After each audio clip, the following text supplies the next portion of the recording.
Hello, and welcome to the Everyday Business Problems Podcast. I'm your host, Dave Crysler. Each episode, we talk to business leaders and subject matter experts to learn about the challenges they've overcome and the challenges they still face. You'll hear fresh insights, real talk, and get inspiration to grow your business. Hey, everybody, and thanks for joining me on another episode of the Everyday Business Problems Podcast. Today, we have Anders Green, who started his career as an electrical engineer, working on everything from databases at IBM to embedded systems on bespoke industrial products, and even image processing on custom silicon. After taking over a fastener supply business and running a rally car racing organization on the side, he found himself continuing to build better tech to run it all, eventually launching ALOX4 ERP just before the pandemic. We share that in common. And using that time to rethink how cloud tools could transform fastener distribution. Anders, thanks so much for joining me on the Everyday Business Problems Podcast. I'm happy to be here. It's going to be super fun. Yeah, man. So, we share kind of firing up our businesses literally weeks before the pandemic. And I honestly did not know that. I thought that you had started that endeavor previously to that. So great timing. Yeah, I mean, if you're going to build software, turning off the whole world for a year. And sitting in front of the screen and the keyboard, that's a good time to do that. Yeah. So it was certainly not planned that that was going to be the impetus, but it definitely accelerated, what we got done in the very beginning. Yeah, I'm sure it's like, to me, it's kind of a really interesting dynamic, and I felt like a good place to kind of kick off the conversation because, to that point, sure, you've got the ability and kind of, focus, right? But I think the other part of that is it made it challenging, I'm imagining, to kind of have a bit of a roadmap, right? Like you're now not in a position that you can easily access a bunch of other folks in the space. And Yep. when you're building out any kind of a software tool, like you need input, right? Like you need to understand what are all the pain points. Sure, you owned your own business, in the industry. So obviously that knowledge helped. But what was it like kind of in those early, weeks and months with not having access to folks? And then how ultimately did that impact, the roadmap on this product? You're exactly right that it's one of the very large difficulties of any kind of project that's software that you are involved with is you can get overly focused on solving your own problem. You're like, here's how we do this, here's how we do that, and this is how we do the third thing, and our software is going to match that exactly. And that, if you try to then broaden the scope to other companies, they're like, well, we don't even do those other two things. And we got this fourth and fifth thing that we need to handle. And you're like, well, my software doesn't do that. And you shouldn't either. And that's not a reality of how the business works. And so interestingly, it was actually the rally racing background that I drew on for that. So I had been essentially the national director for a whole group of events that were rally racing, and we had events all over the country. What that really taught me was each of those events ran so differently that when I was building all the tools for them in a previous life, the big consideration was, here's how this event wants to, say, handle volunteers. How are we going to make this flexible enough that this same tool can work for all of the events? And, that was drummed into me over the span of, 10, 15 years while I, had that as a side project. So that attitude of I can make this for me, but really I don't want to build a function. I want to build an engine that can be configured to handle this kind of thing. That was pretty good to draw on while we were holed up, with COVID. It was very much the case that we could build it and use it internally, but but always in the back of my mind was not everybody does it this way. We like it, but I know people do it differently, and sometimes with good reason, right? Yep. Yeah. Yeah, I mean, I think I think a lot of folks, kind of to your point, I think a lot of folks that start in a similar fashion, right? Like we've taken a look at everything that's kind of, widely available, all of the big name tools that are out there that are configurable. And there's, typically a series of reasons that, this isn't going to work for us. We're our own special snowflake. We do things differently, right? Like I love all of those things, right? And not that there isn't any kind of weight behind that, but that's where a lot of these kind of, industry specific solutions start off with. And I think what's interesting, and to your point, is, to me, that's a pretty big differentiator in terms of letting this tool or building this tool in a configurable fashion, recognizing that not everybody does it the same way. Certain people are going to want to run their process flows a specific way that either match existing or, some other driver behind it, where, the vast majority of these tools don't start that way. It's kind of, to your point, it's purpose built based on somebody's business. And then they have the brilliant idea, I could go and market and sell this thing to other people that are probably having the exact same problems as I am. Yeah. Well, the accuracy there is there are certainly other businesses that are having problems. Exactly the same problems as you? No. Everyone has their different problem. And really, every customer that we've brought on has had a different subset of features that was super important to them. And the overlap in configuration, I mean, everyone's going to make a PO. Yeah. Everyone's going to receive it. Everyone's going to do an invoice. All that stuff's the same. But when you get down to things like even like customer payment methods, like some people, it's just, credit cards and cash at the counter. Other people, like all our stuff is ACH and wires. And, there's not any overlap there between those two. And, fundamentally, Dave, even down to like our phone numbers, I was like, I'm not even sure phone numbers are going to be a thing. So like in 20 years, you're going to tell me that we don't have some other alternate communication? Like, all right, well, what if someone wants to have like WhatsApp comms in there, or Signal comms, or who knows what we invent 7 years from now? Right. And so you can't hard code cell phone, pager, fax into your database, because who knows how you're going to set it up? It's got to be pretty flexible. So that was a big driver going in, is to imagine the support calls I was going to get in the future and be like, oh, we can't do that because it's hard coded, and avoid that in advance. So, but it brings up like an interesting point about building a tool like this.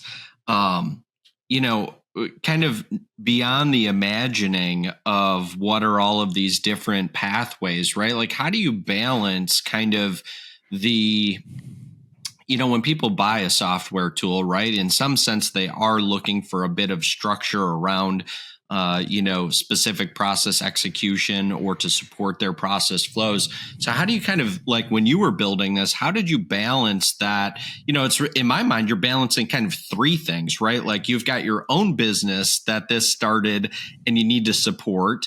Then you've got, kind of that future pacing, like, how can I imagine a new world in 5, 7, 15 years from now? And then you've got, obviously the thought process that you're going to market and sell this thing. So you've got to be able to support and configure for other folks. Like, how do you balance that with, like those three big, really big things, right? Without becoming, like the next SAP, where you've got, it just takes so much, to configure and implement, right? There's like a really delicate balance there. How did you think about that as you were building this? You're very correct that is difficult. And one thing that it points to is that for many of these decisions, there's not an answer. There's not a right answer. And so my philosophy was that a lot of that draws back to scale and picking a scale that you are focused on, and then that will influence a lot of your decisions. So what do I mean by that? You say, if we look at the size of companies from one person part-time all the way up to 100,000 people, okay, there's your scale. And many of the solutions fit that scale best at some point. If you are a one-person shop and you sell knit caps on Etsy, awesome. Grab yourself some QuickBooks or some Xero. Yeah. And that is set for you. If you have 100,000 people, QuickBooks is not going to work out so great. As much as you and I have probably seen people try to make it work, it's great. if you're doing, $30 million in revenue and you got 80 people working there are probably better tools available. Yes. So I picked a scale of, about 20 to 40 people up to maybe, 40 million in revenue, and said, okay, at this scale, how much flexibility will we need? And then how much rigor and control will we need? So that gives you some structure, some configuration, but not like the ultimate layers of build the whole thing yourself that SAP would let you do, that Salesforce would let you do. So at that scale, people are expecting there's some flow. There's a quote, an order, a RFQ, a PO, a receive, and there's fulfillment and an invoice. There's a set. So once I had said, here is where I'm going to fit on the scale, that channeled into a lot of the decisions of how flexible do I want to make this. So I think that is maybe a key point that you probably run into all the time, is when someone comes to you and says, I want to, we want to run on S4 HANA. We want to do this. And you're like, dude, you have 11 people. Yeah. And no IT department. You shouldn't do this. Or, when someone rolls up and they're like, we've got 140 people and we're in 3 countries and, we want to do QuickBooks. And you're like, dude, no, we got to, go talk to Oracle or something. So that's my thought is focus on scale and keep that in mind always. And that'll get you closer to what is probably, if not the right decision, the most correct available decision. Yeah. I think it's a great way to frame it. I think the struggle for a lot of people, just in a much more broad context of business problem, right, is you run into that, well, I don't want to close myself off from opportunity, right? But there really is something to understanding and owning who ultimately you can serve. It's like, to your point about some of the other tools, it's like, a lot of tools are configurable, flexible, and do the job just fine, right? It's back to my whole point of effectiveness versus efficiency. And we can have that argument about, the advantages and disadvantages, but too often people are leading with, well, I want to implement this new tool for whatever reason, right? Like we can pick on a CRM and it's like, well, do you really need that to support your business? Like how does your customer development processes function and flow? And do we need that as like, another piece of the puzzle, right? Like, do we need that? Right. Or is it more transactional where you don't really have these long sales cycles where you need to, nurture the relationship and you don't have a bunch of internal handoffs between those folks, right? So it's back again to like the conversation about not just being configurable, but understanding where you're at in the market and who ultimately you serve and why, and then letting that, be a part of the kind of guiding principles, right, as you're developing these things. And then obviously listening to input. But there again, we've got to be careful because, it's like the famous, Henry Ford quote, right? Like if I would have asked customers what they wanted, they would have told me, faster horses, right? Like, exactly. So there's this really cool balance. Like, I think what you're doing is really, it's phenomenal for a lot of different reasons, right? Like, I love the thought process behind it. And it's not easy, like people look at that and say like, oh, I could do that. Or you see people that have pivoted, directly from owning a machine shop to launching an ERP business. And, so maybe talk about that a little bit in terms of, is when you started this, like, are you where you thought you were going to be? Has it grown into something, kind of bigger in scope and scale than you maybe initially had in mind? Like, just maybe talk a little bit about that, where you're at today with it. It is an interesting route. One of the aspects with ERP software sales is it's such a long cycle, and partly because there's a lot of research to do. That's you need to pick the right tool, but also because no company is always in the zone to be like that you could sell them some like, I've got a big pile at ERP. Do you want to buy it? I think buying a car is a good example. Like if you and we're recording this as we come up in summertime. If for Christmas you had gotten yourself a new truck, and you're like, oh, I picked out a truck, I really like it, driving it around, it's great. And I came along here just before summer starts, and I'm like, Dave, I've got a truck for you. I took your measurements from a picture I found on the internet. I designed this truck for you. I asked all your friends what your favorite color was, and then I even put a map of where you were born in the seats, and I'd be like, do you want to buy it? And you'd be like, Anders, that's a cool truck, but I just bought one. I kind of like the one that I like. It's still new. And I might still be paying it off. So ERP sales is kind of the same way. Like if your company just moved on to a new platform, 18 months ago, it doesn't matter how awesome my stuff is. Yep.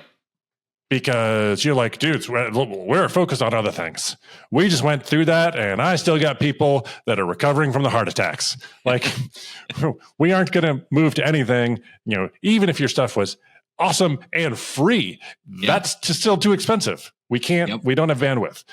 So an interesting part about being in this ERP space is part of it is you're just going to be sticking around until it's time to buy a new car. And so the long-term part of it is not just the research and the sales cycle, but meeting people, talking to people, figuring out what they're doing, and having some trust in the community. So I feel like that is actually going better than I thought. I've certainly gone places, and I go to some expo, and they're like, "Oh, I see you all over LinkedIn," and I'm like, really?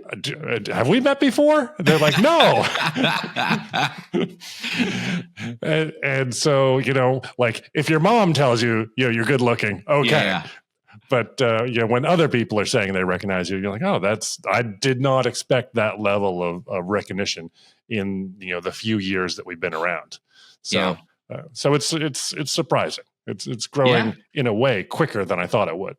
That's awesome, though. I mean, and to your point, right? Like, timing is everything with all of these, different initiatives, right? Like, and I run into similar things from a timing perspective. And I think what a lot of folks don't factor into that, right, is, and you spoke about it a bit, but it's all of that internal risk, right? And folks Absolutely. Are constantly measuring that level of risk that they're willing to take. And it doesn't matter, the bells and whistles, the features, it doesn't matter the cost of things. It's like outside of the scope of what, you're talking about offering and all of those things. So, timing has to be, be there. in order for it to even be a conversation. And then just Yep. because it's a conversation doesn't mean that it's, hey, let's go. That could happen 6 months from now. That could happen, 24 months from now, where conversations resurface and, hey, we're ready now. We had this other, event transpire. And, in the ERP world, it's like, hey, we've got, legacy platforms, and maybe there's, an issue with some sort of backup or, some sort of data, retention or something of the like that, prompts this conversation. Maybe they've got, a significant amount of growth that they've just gone through. And, that kind of helped to unpack some of these, issues that they're now, tasked with, solving. So, and like from my perspective, right, like you guys on the ERP side are always going to have guys like me saying, well, is this something that we really need to look at? Or is this really, kind of you're enamored by this technology? It's really a process issue that we're dealing with. And that's okay too, right? Like, I think people get that wrong. Like the people that I talk about is like, Dave, doesn't think that we need to invest in new tools or technology. It's like, well, that couldn't be further from the truth. I just want to make sure that we're investing wisely in things that ultimately help us to, optimize and grow the business, right? Where sometimes I think we lose sight of that on the sales cycle side specifically, or it's like, hey, it'd be great to put another, logo on the old website here, right? So yeah. Well, I mean, like what you're talking, is it crystal ball? Like, because we're looking in the future and we see good stuff, or is it disco ball where you're like, it's just look at all these shiny things. Oh, I really like that. I don't think I've ever heard that one before, but I really like that. And I think that's some of the issues that that we both see. And I think unfortunately, like there's folks that are I'm talking much more broadly now than just just ERP, but I think there's some folks with the technology advancements, right? I think there's some folks, especially on the sales side, that, kind of they're enamored with their disco ball that they've built. And, so it's like, well, tell me what's different. What is different about this than that? Right? Like, how is this more configurable? How is this, serving a specific niche within a vertical, or, like, just help me unpack that. Help me understand it. And it's, inevitably I get crickets, right? Yeah. It's in a weird way, the ultimate goal, like if someone came to me and said, Anders, we've been on, ALOX for 4 years now. And I said, how do you like it? What do you think? And if they said, I don't think about it at all, that would be perfection. Yeah. If it was just addressing all of their business uses, because like it's weird, like getting to zero where they don't care about it all. Well, you realize almost the only alternative, because no one loves their ERP. No one's like, oh my God, let me tell you how much I love it. Wait a second. I don't know about that. Well, but how much do we see below that bar where people are like, my ERP, that is, so if you can get like up to zero where people are like, yeah, it works and it doesn't bother me at all. You're like, whew, that would be right there. And I'd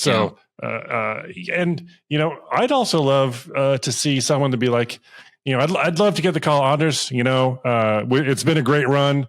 We've been with ALOX for, 10 years. But I regret to inform you that we're now making $100 million and we're moving to SAP. I'd be like, well, bro, you owe me a steak dinner. Yeah. And I'm happy to help you out. And I'm super happy for you because, I wouldn't want the opposite to be true. Like, we locked you in forever. Like that's like, we want to see everybody grow. Like if my software doesn't have the potential to get you to the point where you can leave it, well, then I've done something wrong. It's not good enough, right? It should be good enough that you can grow to that next level. That's what I want to see. Yeah, I think like to that point, right? One of the things I would love to see, in the marketplace, and for folks that are using these tools, is the shift in like perspective and understanding, right? Like I grew up in a company that, yes, we had a kind of fully integrated ERP. And what I didn't realize at the time was all of the value that provided me. So I learned to run a business that way. And when I started to see businesses that didn't run that way, it was like, it blew my mind. It's like, well, how do like, where do we look at this? Where do we look at that?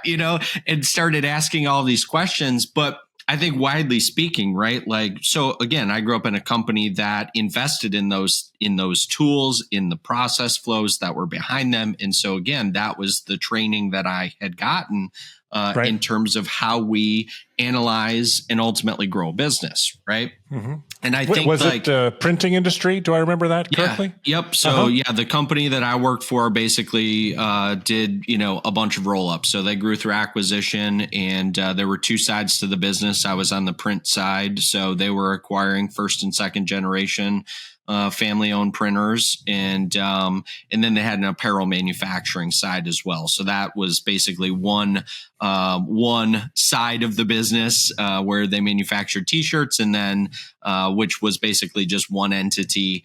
And then on the print side, I think at the high point we had, gosh, I don't know. I think we were somewhere around high 50s, low 60s number of facilities and like 30 some odd trade names. Yeah, that's big. Yeah, it was, it was definitely a sizable business. It was a great place to learn all of these things. And again, the thing that it really, taught me and what I'd love to see, like, kind of a wider adoption of is understanding that, these tools are the enablers to get you growing.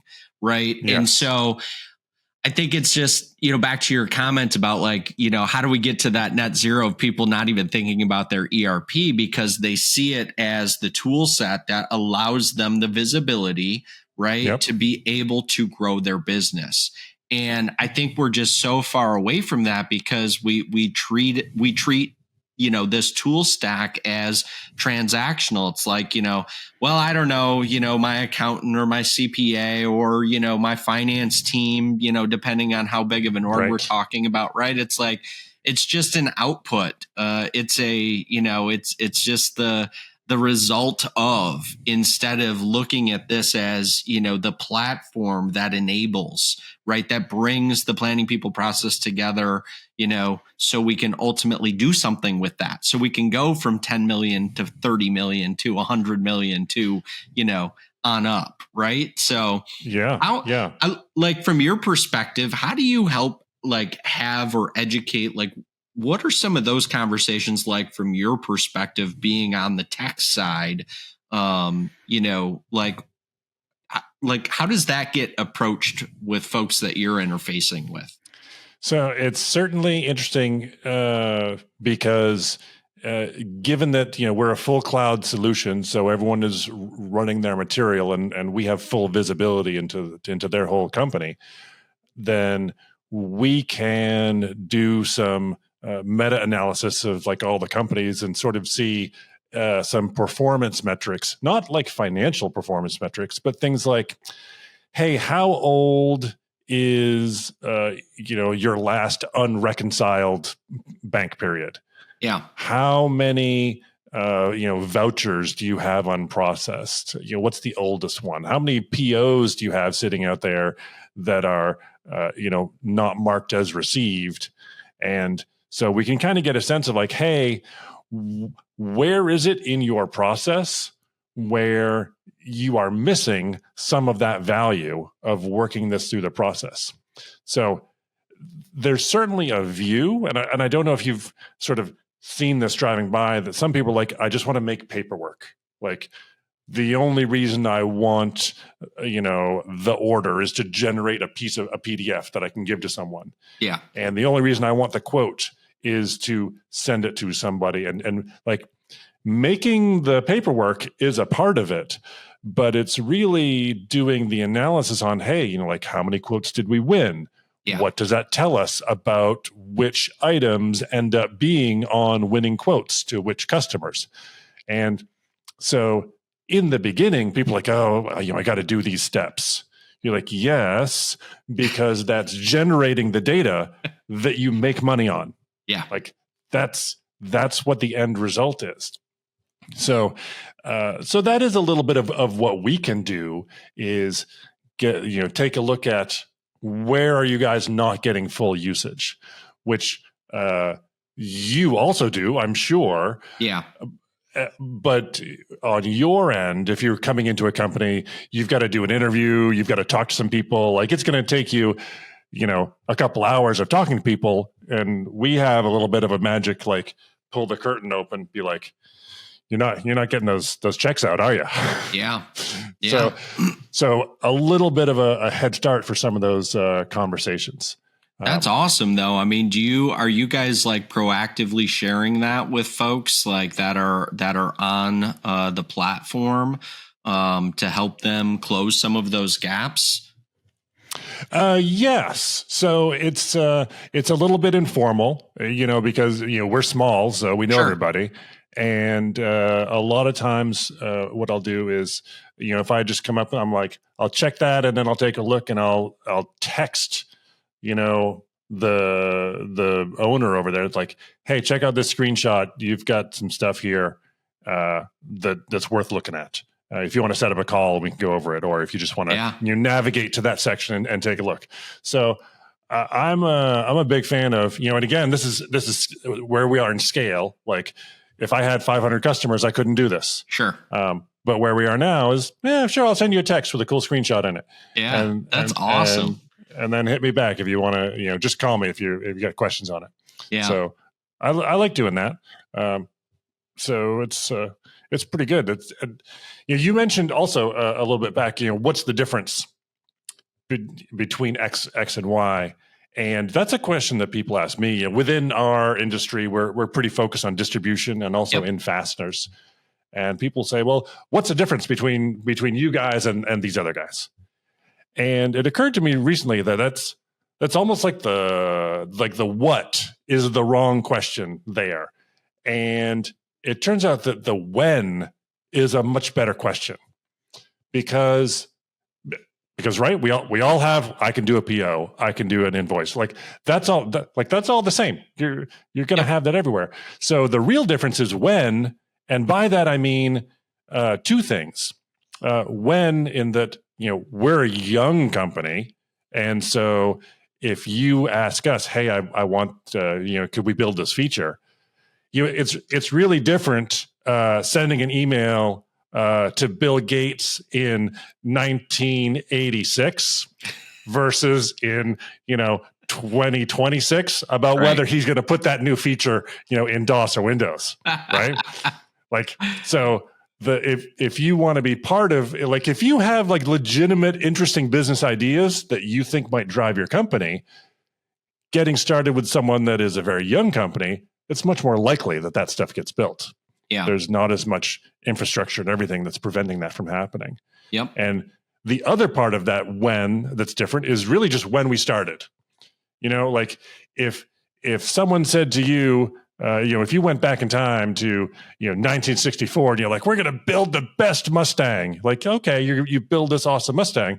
If someone said to you now, Dave, I want you to design a new awesome sports coupe, you aren't going to be like, I've been waiting for this. Yeah, I've been waiting, and the carburetor we are going to build is going to be amazing. Like the 3D printing we have now is going to let me build the most incredible carburetor.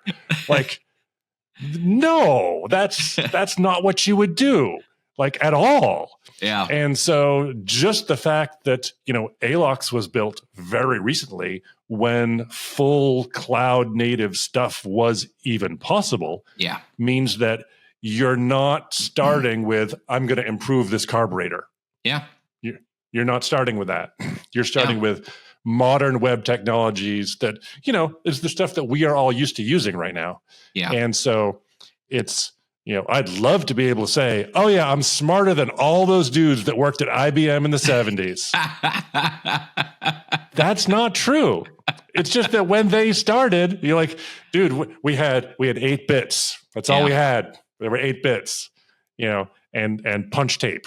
So, a lot of it is some of the really cool things that we've been able to build are because full cloud native, browser support, a lot of technology stacks that are there already. Yeah, and I mean, it's not as one of our our famous friends says, it's not fake cloud.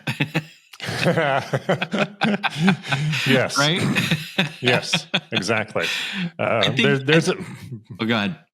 Oh, there's a big difference between I took the server that was sitting in my closet, virtualized it, and now all those bits sit in the data center. I still have to shut it down and do updates because it's still the same server. Like it's but again, back to like what people understand, right? Like they hear cloud and it's like, check.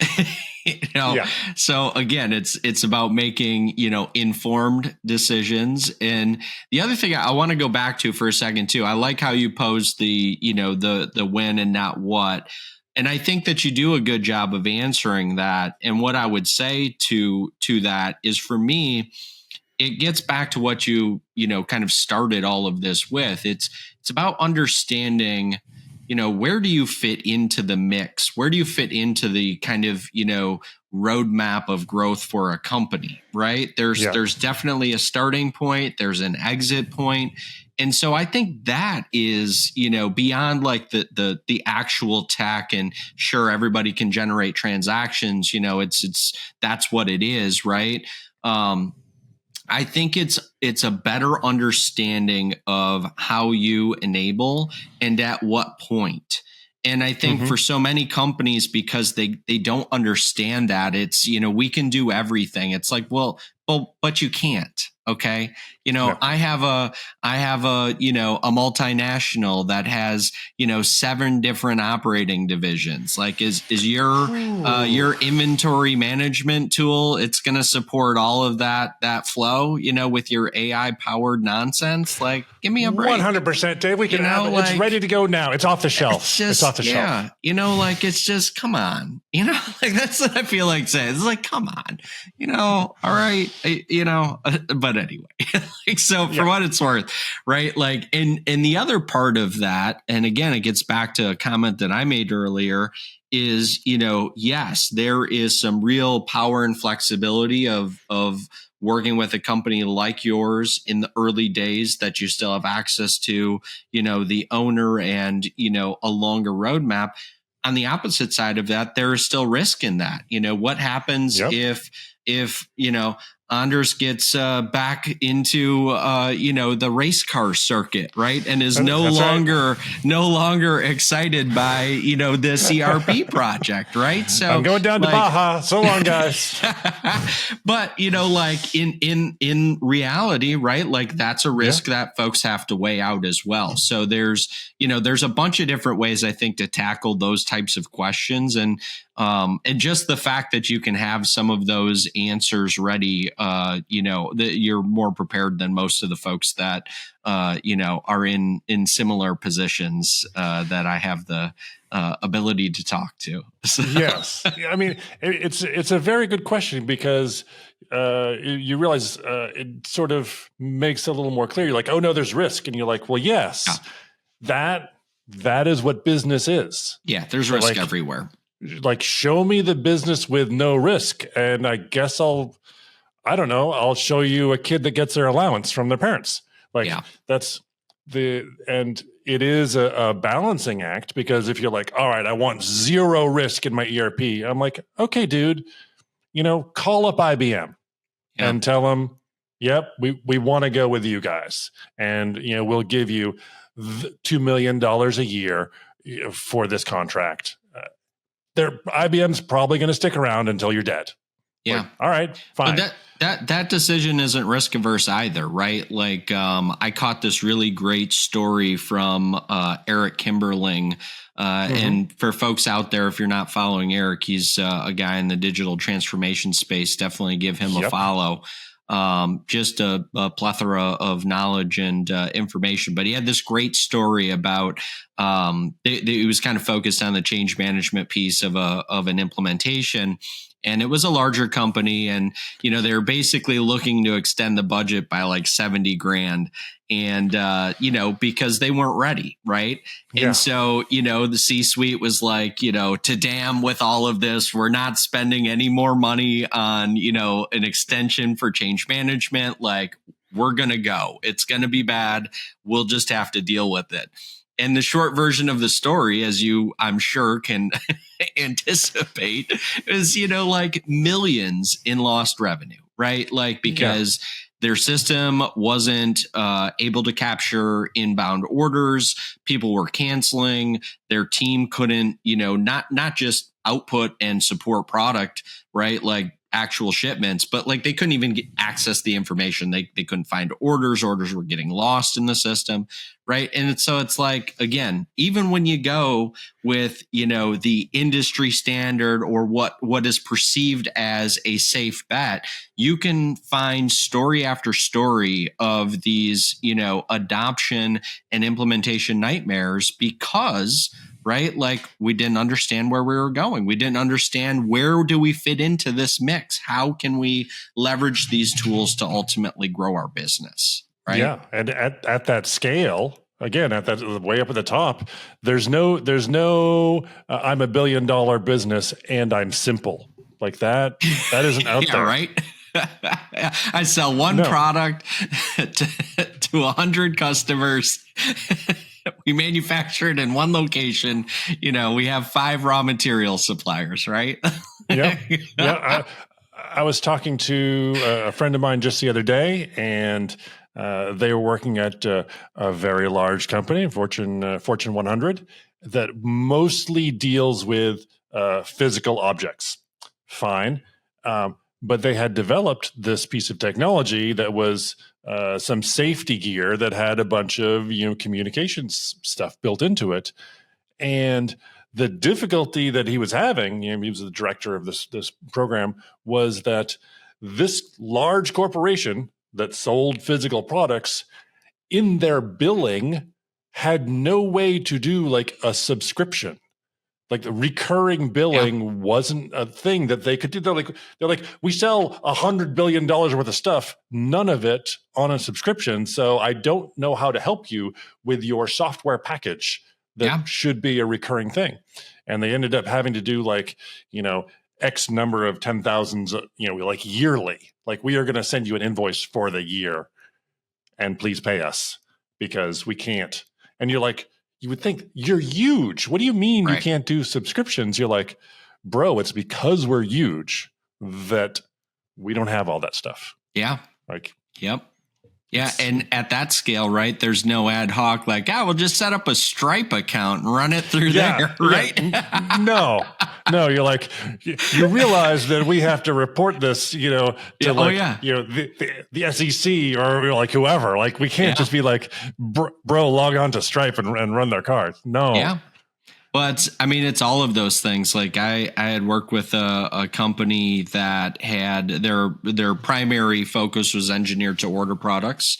And so in their distribution, so their spares and service division, right, that supported the ETO side, basically from an ERP and a process flow perspective, they replicated those businesses. So for the spares and service, they replicated all of the process flows that would be typically associated with a project. Well, a spare parts order is completely different from a project, right? And you need a bunch of other process flows to be supported in order to grow and, leverage the tools to support that business. And again, it's very similar to your story. It's like, how do we get ourselves into this? Well, it was, through a series of acquisitions, and this was kind of the easiest way to get from A to B.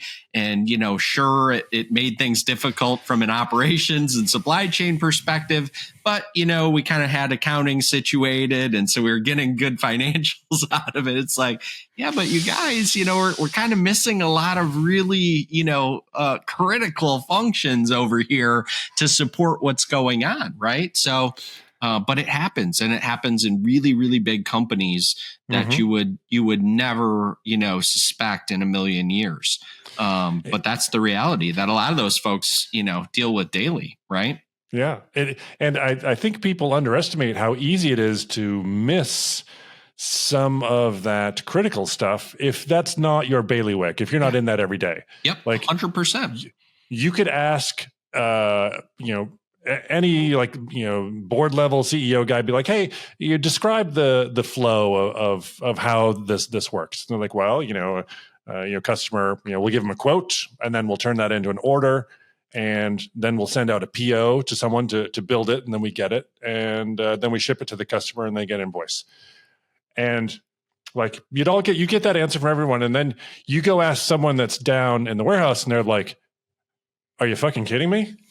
So first we send the PO, and then that gets revised 3 times. Then we send it out to RFQs to 4 vendors. 2 of them we don't hear back from, and then 2 of them give us numbers that aren't even related to like different quantities. And so then we got to decide, do we want to overstock some of that stuff, keep it ourselves? They ship it. It gets shipped in 6 different shipments, not at all the same. And even though we sent them 1 PO, we get 4 invoices because for the ship package, because they got split shipments. And then on the way out, our 2 vendors that we do for shipping, they don't handle that. So we got to split ship it on the way out. And then our customer wants to combine those 2 things into an invoice at the end. You're like, that's what actually happens. Plus, one of them got lost and now we need to reorder it, right? So the normal view is this straight line. Yeah. But then you realize, no, it's branches that come back together almost infinitely. Yeah. And so that was, for us at ALOX, I think an advantage, that, we knew going into this that nothing really happens like it's supposed to. So you gotta build that system to be like, of course they stopped producing half of this after they sent us, we ordered 1,000, they sent us 800. They're like, yep, the other 200 is coming. Cool. Actually, we don't make those anymore. And no one on the planet does either. I'm sure you've seen this.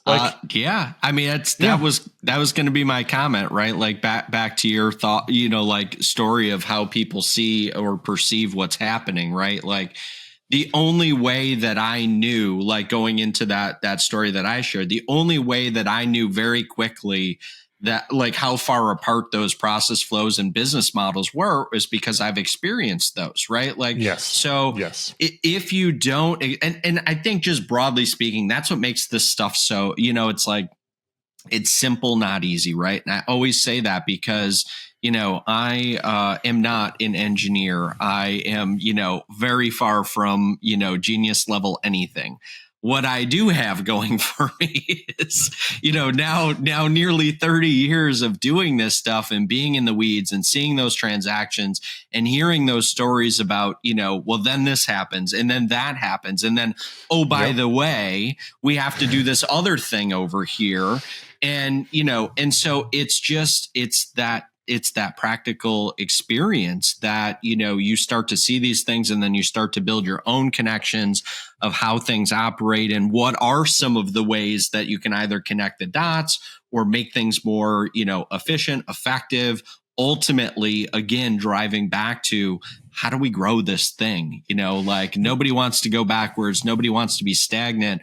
We all want to drive up, the top line revenue, right? And ultimately profitability to follow. But like, we can't do that if it's like the blind leading the blind. Like if we don't understand what model we have, if we don't understand, where our strengths are, is that in a particular, product vertical? Is our service component like the underrated, like leader here of what we're doing? Like, I don't know, how do we not know that? It's like, we need to get visibility on this stuff. So 100%. One of the things that we haven't, we touched on briefly, and I know we're going long here, but this is a great conversation. So I guess we'll kind of like start to wind things down, but all right. We can't like not talk about AI because it's everywhere. And so I'd love to get your take on the things you're hearing from folks using the software, what you're thinking about in terms of like that kind of future pacing of what is even going to be, available to us in 5-10 years. So Sure. when it comes to AI and like data analytics and all of the cool stuff that is happening, how do you see that fitting into what you guys are building and what people are kind of, thinking about, asking about? So yeah, I've got several, I guess maybe 2 or 3 main thoughts on this. I certainly use AI all the time for development work and coding and stuff, and it's great for like, I have this database query, or I have this working database query. Can you tell me how to make it like run faster? Yeah, really good at that. Really good. Great at that. use case right there. Yeah, and so am I using it? Absolutely. But if we drill down to see like, where do I see AI in ERP? So there's a couple pieces here. If we say like, what is available today? Like, what could I buy today? Let's stop, fluffing around. What could I buy for ERP today? And I think that the piece that is available, and again, it's scale, is the automatically handling incoming purchase orders. And, if someone sends you a PDF of a purchase order and I want to key that into my system, and I want to have an AI piece that monitors an email inbox, scans that PDF, pulls out all the stuff and sticks it into my system. Microsoft sells that tool. That's available now and it works. So I think that is an example of, is there some real ERP that is driving value? Yes. If you're doing, 3 email POs a day, is it worth spending the time to spin that up? No.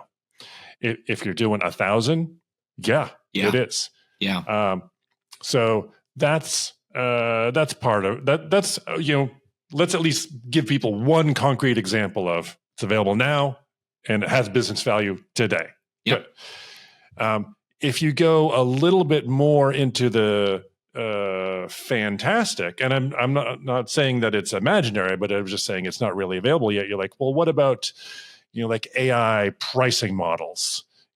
Have AI pick a price that, the most profitable thing. And that is certainly, it's fascinating, the idea that it could, but do this thought experiment with me. Like, if I'm going to train a model on, you got to pick the maximum data before someone just decides not to buy. The only way I can train that model is if part of the time I'm putting the price too high and I lose the sale. Yeah.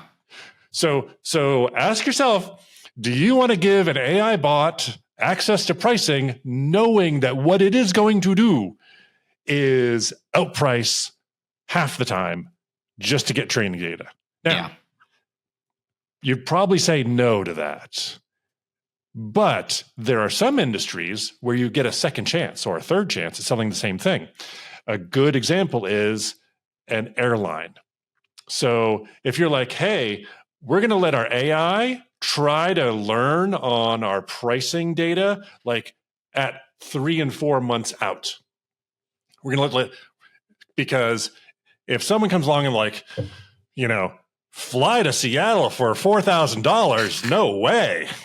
You're like, I'm in San Diego.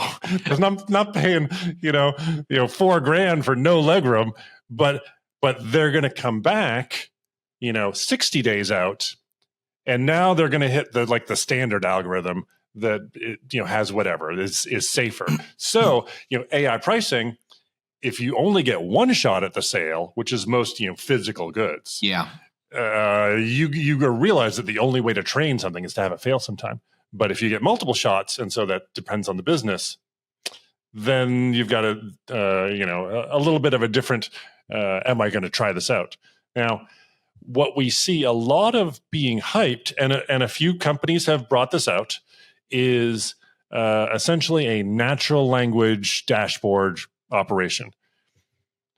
Hello, ERP Siri, can you tell me who my top 5 customers are? And it will run a query. ERP Siri, can you tell me what item has the best profit margin? And it can tell you. So that is available in some products currently. I'm not actually a big fan. To me, most of that seems like the answers that you're about to get they're relatively simple, which means they would have been on your dashboard. Yeah. Right. You could have configured your dashboard to add this answer. And, dashboards are like, yes, I want to see top customers, limit 5. There it is on your dashboard. But also, I feel like it doesn't really get into the deep analysis that drives business decisions. If I'm driving down the road and I'm using my voice AI to find out who my top 5 customers are, I mean, number one, you don't know. And then number 2, what are you going to do given that you're just like driving by with this data? Yeah. Like, you're not sitting down for a deep analysis, because if you were, you'd be like, look, I know I just go to customers module report, rank by, sales with a date filter and possibly a region filter. You're like, what are you really thinking deeply about? And so that's where I see this AI assistant ERP falling a little flat.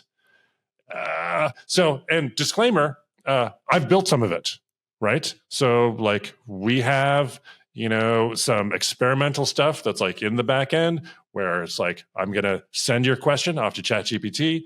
It's going to tell me how to build the SQL query, and we're going to get those answers from you. And so I've been doing a little bit of that, and I'm a little bit like, I am not seeing where like, this is the thing that someone's going to use it every day. Yeah. To really be like, yeah, we bumped we're up 26% because I don't have to like load a dashboard. I'm not saying it can't be great. I think that what we want it to do is not the stuff that makes a great 30-second TikTok ad or press release. Because what I want it to do, what we really want AI to do, is be like, hey,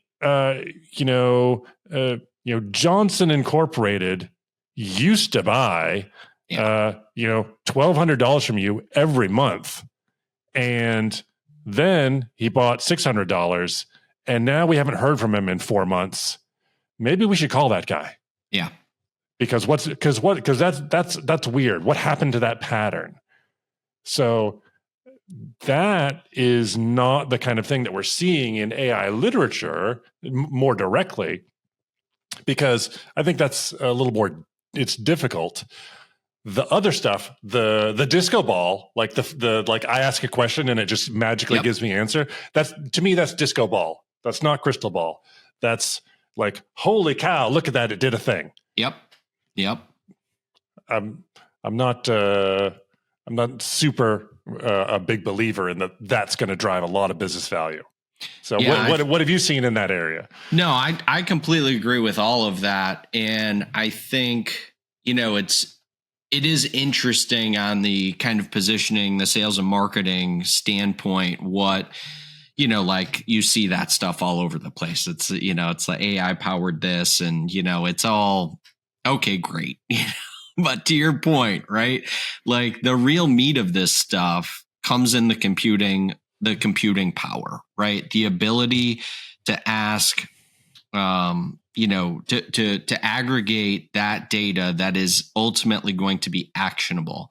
And, we've relied on people to do that. And so what I see is that we still need the people to define the process that ultimately says, here's the query, right? Because call them prompt engineers, call them whatever, right? Like you still have to understand, why do we need to get at that piece of information? Why is that valuable to us as business leaders, right? Yep. Well, for all the reasons we've talked about, right? Like, how do we grow our business if we don't understand what happened to John Smith And what happened to that relationship? Was there an ERP implementation that was happening at the time? And we lost sight of, poor Mr. Smith and, how critical and important his business was to us. I don't know. Did we make some sort of formulation change that, impacted their process, and they tried to reach out to us, but, it kind of fell on deaf ears because we had to do it based on a raw material change on our side, right? So to your point, I think it's just we're at the beginning stages of, I don't care the cool stuff that you build if you can't define what the use case is and what we're going to do with the output, whether it's predictive or reactive, whatever that happens to be, then it's all just disco ball. It's like, yes. Awesome. Now what? Right. I heard this great phrase that happened to be from a client, but I keep using it because it's just so it captures so many different things. It's like, so what? So what? It's like, yeah. Well, you can chat with your ERP now and find out who your top customers are while you're driving down the road. So what? It's just, so yeah, it's, I love this stuff though. It's so fascinating. I shared with you, I was at Automate yesterday, and I met a product, a hardware, test engineer for Meta. Okay. And I got into a very meta conversation with this guy, and it is just so fascinating, the detail and the tech and the, all of the infrastructure that goes into the things that, he had on his, Meta glasses, right? It's just, my whole point is this stuff is so cool, but we are so early from moving to, from disco ball to crystal ball. And I don't foresee any change in the people process part of that bridge, right? Because again, even if we get to a predictive state through autonomy, who's going to action it? Because we still have people to deal with in that chain. So, but I think very, very interesting, and spot on insights from the stuff that I see and talk about, and, and ultimately kind of try to talk people off the disco ball edge, because it's that's why I said, I keep stealing this line, from my client. It's so what, Yeah. What are you going to do with that? You get me data, you get me information faster. So what? Does that help me get my product? Does that help me satisfy my customer demand? And, when you can't say definitively, yes, and here's why. So what? Yeah. So what? We're still in the same boat, If you've got a bunch of metrics, you've got a bunch of needles moving that don't change what you're doing. Yeah. Or trigger some action. Yeah. I mean, also, let people spend the money they want to, if you're like, look, you just like it. Sure. Go for it, dude. But you don't have to convince me there's a reason. If you just say you like it, that's enough. That's fine. Totally, I'm happy to help totally you do that. Agree with that. Totally agree with that. Yeah. Well, Anders, man, this was awesome. Great conversation. Not that I expected anything different, but, is there anything that, that we didn't cover that you feel like is an important topic to chat about? Oh, I'm sure we'll come back for another one. Awesome. If you're out there and you've got a small distribution setup, the easiest place to find me is LinkedIn. You can find me over there pretty easily, and we'd be happy to show you some ALOX4 stuff. It's super cool. It's I like to think it's a combination of crystal ball, disco ball. We got some just some shiny stuff. You're like, ooh, that's neat, and you're like, yeah, and what are you going to use it for? I'm not quite sure yet, but it is, it's super flashy. I love it. Well, I'll make sure to put your LinkedIn and website in the show notes as well for folks to find it. And again, thanks so much for coming on the Everyday Business Problems podcast. Thanks for having me. Thank you so much for listening today. If we brought you any value, please rate, subscribe, and share our podcast. Also, be sure to connect with us on social media by searching @The Crysler Club. Until next week, I'm your host, Dave Crysler.